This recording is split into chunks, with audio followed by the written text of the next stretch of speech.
मार्कंडेय ऋषि की कथा भारतीय पौराणिक ग्रंथों में एक प्रेरणादायक और धार्मिक कहानी है जो भगवान शिव की भक्ति, तपस्या और उनकी कृपा से जुड़ी है। यह कथा मुख्य रूप से शिव पुराण और भागवत पुराण में मिलती है।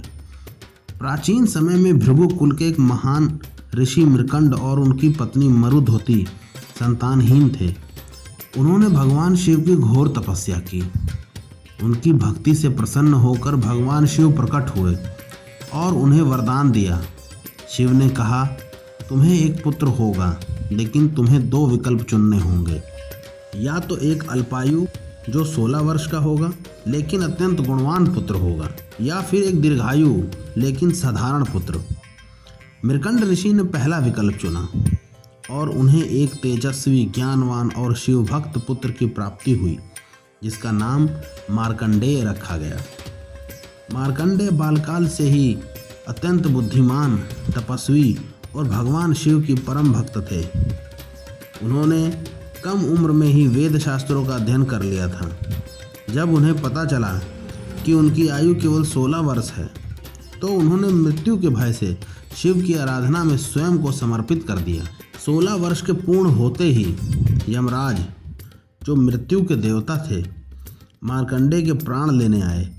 उस समय मार्कंडेय भगवान शिव की लिंग रूप में पूजा कर रहे थे और महादेव के ओम नमः शिवाय मंत्र का जाप कर रहे थे। जब यमराज ने मार्कंडेय पर अपना पाश डाला तो शिवलिंग पर पड़ गया। इससे शिवलिंग फट गया और भगवान शिव क्रोधित होकर वहां प्रकट हुए। शिव ने यमराज को चेतावनी दी और अपने त्रिशूल से यमराज पर प्रहार किया।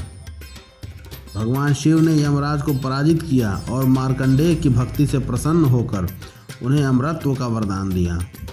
उन्होंने कहा, अब तुम काल के बंधन से मुक्त हो और चिरंजीवी रहोगे।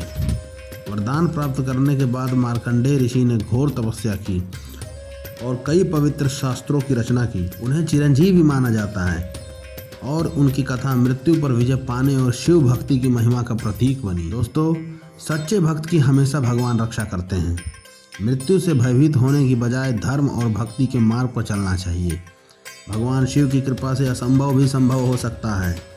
मार्कंडेय ऋषि की कथा महामृत्युंजय मंत्र के महत्व को भी उजागर करती है, जिसे शिव की कृपा प्राप्त करने और जीवन में संकटों को हराने के लिए उपयोग किया जाता है।